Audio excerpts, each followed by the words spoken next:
அடுத்தப்புறமா என்னன்னு பார்க்கலாம். இப்போ பார்த்தீங்கன்னா, நம்ம தமிழ்ச்செல்வி வந்து டிரைவிங் ஸ்கூல் போகிறாங்க இல்லையா? அவங்க தமிழ்ச்செல்வி கிட்ட தப்பாக நடந்துங்க அந்த ஆள் பார்த்தீங்கன்னா, தமிழ்ச்செல்விய வந்து கடத்திட்டு போயிடுறாங்க. கடத்திட்டு போயிட்டு வந்து ஒரு ரூமில் வந்து அடைச்சி வைக்கிறாங்க. "எவ்வளோ திமிரு இருந்தா நீ என் மேலேயே கை வச்சிருப்ப. உன்னை என்ன பண்ணுற பாரு" அப்படின்ற மாரி தமிழ்ச்செல்வி வந்து மிரட்டிட்டு இருக்காங்க. அப்போ பார்த்தீங்கன்னா, அந்த ரூமில் கட்டி வச்சுட்டு போகும்போது தமிழ்ச்செல்வி கிட்ட வந்து ஃபோன் இருக்குது. அந்த ஃபோனை எடுத்து நம்ம ட்ரை பண்ணலாம், நம்ம வீட்டில் இதை இன்ஃபார்ம் பண்ணணும் அப்படின்னு சொல்லிட்டு தமிழ்ச்செல்வி வந்து கால் பண்ணுறாங்க. அப்போ பார்த்தீங்கன்னா, அவங்க பாட்டிமா தான் எடுக்கிறாங்க. "என்னடி நான் டிரைவிங் ஸ்கூலுக்கு போனேன், இவ்வளோ நேரமா வரத்துக்குன்னு" சொல்லி பாட்டிமா கேட்குறாங்க. அப்போ உடனே தமிழ்ச்செல்வி என்ன சொல்கிறாங்கன்னா, "நான் டிரைவிங் ஸ்கூலுக்கு தான் வந்தேன். வந்த இடத்துல பிரச்சனை ஆயிடுச்சு. ஒருத்தன் என்னை கடத்திட்டு வந்து இங்கே ரூமில் அடைச்சி வச்சிருக்கான்" அப்படின்ற மாதிரி தமிழ்ச்செல்வி அழுதுகிட்டே சொல்கிறாங்க. உடனே நம்ம பாட்டிமாக்கு என்ன பண்ணுறதுனே தெரியல. இப்போ எங்கே இருக்க அப்படின்னு சொல்லி கேட்கும்போது, "எனக்கே எங்கே இருக்கேன்னு தெரியல. எனக்கு பயமாக இருக்கு. என்னை காப்பாற்றுங்க" அப்படின்ற மாதிரி தமிழ்ச்செல்வி வந்து அழுதுகிட்டே இருக்காங்க. உடனே பாட்டிமா வந்து பார்த்திங்கன்னா கத்துறாங்க. உடனே வசந்தி, நம்ம தமிழ்ச்செல்வியோட அப்பா, தங்கச்சி, அதாவது தனம் எல்லாமே வந்து என்னாச்சுன்னு சொல்லி கேட்குறாங்க. எல்லாருக்கிட்டையும் விஷயத்த சொல்லி அழும்போது தமிழ்ச்செல்வியும் பார்த்திங்கன்னா ஃபோன் இருக்கிற விஷயம் தெரிஞ்சால் நம்ம மாட்டிப்போம்னு சொல்லிட்டு ஃபோனை கட் பண்ணிவிட்டு அப்படியே கையில் வச்சுக்கிறாங்க. அதுக்கப்புறம் வந்து எங்கள் பாட்டிமா வந்து எப்படின்னா நம்ம தமிழை காப்பாற்றணும் அப்படின்ற மாதிரி யோசிக்கிறாங்க. ஆனால் இந்த விஷயத்த யார்கிட்டனா சொல்லணும், என் பேரன் சேதுக்கிட்ட சொன்னால் அவன் பார்த்துப்பான் அப்படின்ற மாதிரி பாட்டிமா யோசிக்கிறாங்க. உடனே சேதுக்கு கால் பண்ண சொல்கிறாங்க. நம்ம தனமும் சேதுக்கு கால் பண்ணி கொடுக்குறாங்க.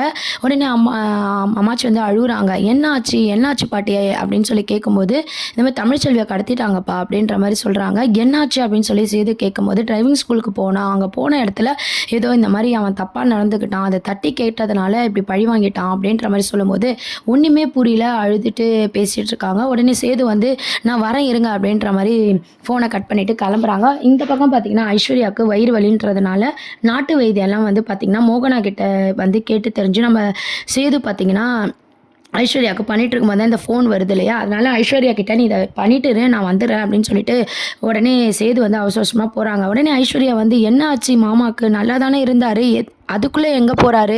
இப்போ தான் நம்ம மேலே கொஞ்சம் சந்தோஷமாக இருக்காருன்னு பார்த்தோம். அதுக்குள்ளே யார் இது ஃபோன் பண்ணுது? அதுவும் போனோம் பதட்டமாக போகிறாரு.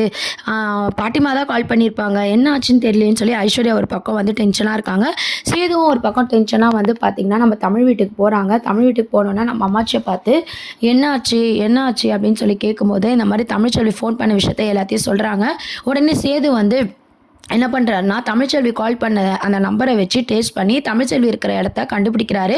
கண்டுபிடிச்சிட்டு அங்கே போகிறாரு. அங்கே போகிறதுக்குள்ளே பார்த்திங்கன்னா தமிழ்ச்செல்வியை எதனா பண்ணி ஆகணும்னு சொல்லி அவங்களாம் பிளான் போடுறாங்க. உடனே தமிழ்ச்செல்வி வந்து அழுதுட்டுருக்காங்க.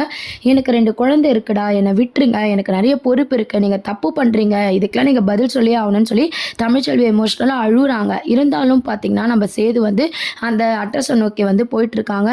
அவங்க வந்து தமிழ்ச்செல்வியை வந்து உண்டிலன் பண்ணணும் அப்படின்ற மாதிரி தமிழ்ச்செல்வி கிட்ட போகிறாங்க. கரெக்டாக நம்ம சேது வந்து என்ட்ரி கொடுக்குறாரு. ஆல்ரெடி பார்த்தீங்கன்னா தமிழ்ச்செல்விக்கு எப்போல்லாம் ப்ராப்ளம் வருதோ நம்ம சேது தான் வந்து காப்பாற்றுற மாதிரி கொண்டு வராங்க. ஸோ இப்பயும் பார்த்தீங்கன்னா நம்ம சேது தான் தமிழ்ச்செல்வியை காப்பாற்றுறாங்க. அங்கே போய் எல்லாரையும் அடிச்சு போட்டு தமிழ்ச்செல்வியை கூப்பிட்டு வராங்க.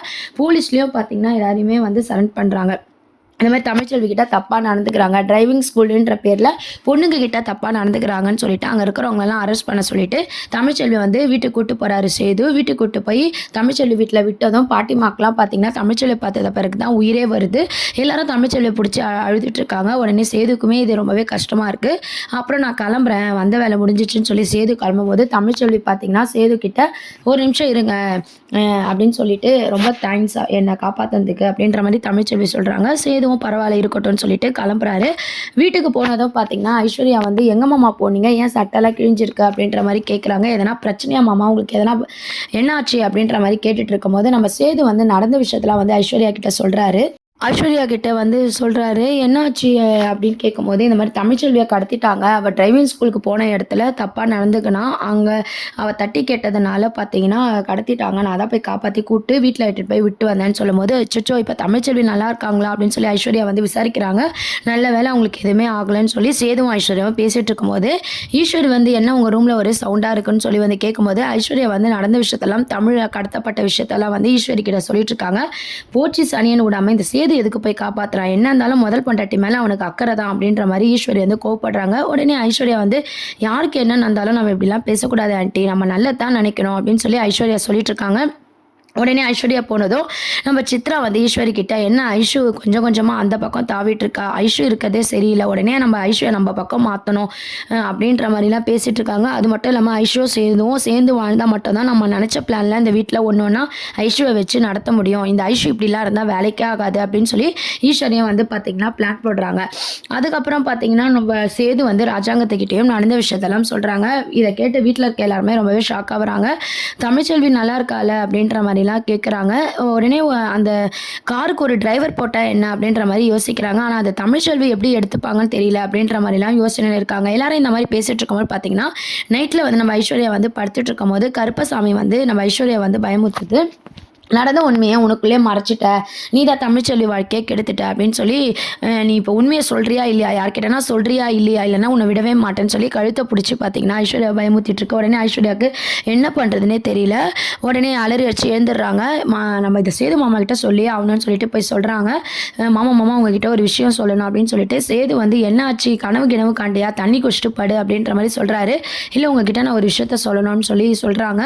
சேதுவன் என்ன விஷயம் அப்படின்னு சொல்லி கேட்கும்போது நம்ம ஐஸ்வர்யா வந்து இந்த விஷயத்தெல்லாம் சொல்லலாமா வேண்டாமா அப்படின்னு சொல்லி ஸ்டார்ட் பண்ணும்போது சேது வந்து நீ கனவு கண்டிருக்க ஐஸ்வர்யா, நீ எதுவாக இருந்தாலும் காலையில் பேசிக்கோ, இப்போ படுத்து தூங்குன்னு சொல்லி ஐஸ்வர்யா சொல்ல வேண்டிய விஷயத்த வந்து சேது சொல்ல விடாமல் தண்ணியை கொடுத்து ஐஸ்வர்யாவை படுக்க வைக்கிறாங்க.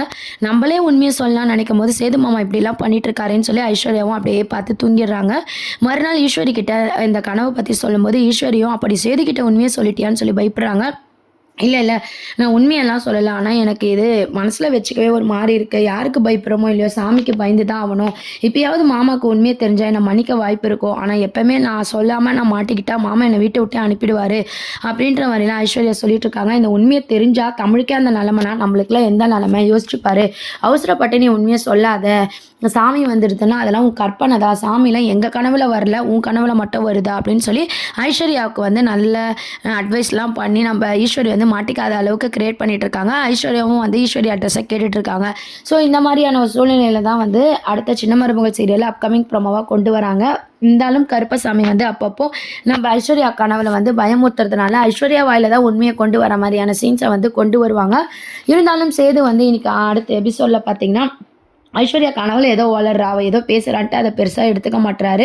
அதுக்கப்புறம் நம்ம தனமும் பார்த்தீங்கன்னா நம்ம தமிழ்கிட்ட என்ன சொல்கிறாங்கன்னா மாமா 2வது கல்யாணம் பண்ணிக்கினாங்க, நீங்கள் மாமா கூட வாழதை பற்றி என்னக்கா நினைக்கிறேன்னு சொல்லி கேட்கும்போது அந்த வாழ்க்கையை பற்றி வாழணும்னு எனக்கு இதுக்கப்புறம் என்ன இருக்குது, எதுக்கு நீ இதை பற்றி பேசுகிற அப்படின்னு சொல்லும்போது சரி நீங்கள் குழந்தைக்காக வேறு கல்யாணம் பண்ணிக்கலாம்ல அப்படின்னு சொல்லும்போது என்ன தானே சொல்கிறேன், நான் குழந்தைக்காக என் வாழ்க்கையை அர்ப்பணிப்பேன், இனிமேல் என் வாழ்க்கை முழுக்க என் 2 குழந்தைங்களுக்காக தான், என் மனசில் வேறு யாருக்கும் இடம் இல்லைன்னு சொல்லி தமிழ் வந்து ரொம்ப ஸ்ட்ரிக்டாக சொல்கிறாங்க. இந்த சமுதாயத்தில் ஆம்பளை துணை இல்லாமல் பெண்களால் வாழ முடியுன்றதுக்கு உதாரணமாக நான் வாழ்ந்து காட்டுறேன் அப்படின்ற மாதிரி தமிழ்ச்செல்வி வந்து சவால் விட்டு பேசுகிறாங்க. தமிழை நினச்சி நம்ம தனத்துக்கு பெருமையாக இருந்தாலும் கூட அக்கா எந்த தப்புமே பண்ணாமல் இவ்வளோ பெரிய தண்டனையை அனுபவிக்கிறாள்னு சொல்லி நம்ம தமிழை நினச்சி நம்ம தனம் வந்து ரொம்பவே ஃபீல் பண்ணிட்டு இருக்காங்க. ஸோ இந்த மாதிரியான ஒரு சீன்ஸை தான் அடுத்த அப்கமிங் ப்ரோமோவாக கொண்டு வராங்க. இதை பற்றி உங்கள் கருத்துக்களை கீழே கமெண்ட் செக்ஷன் சொல்லி சேனலை சப்ஸ்கிரைப் பண்ணுங்கள். தேங்க்யூ.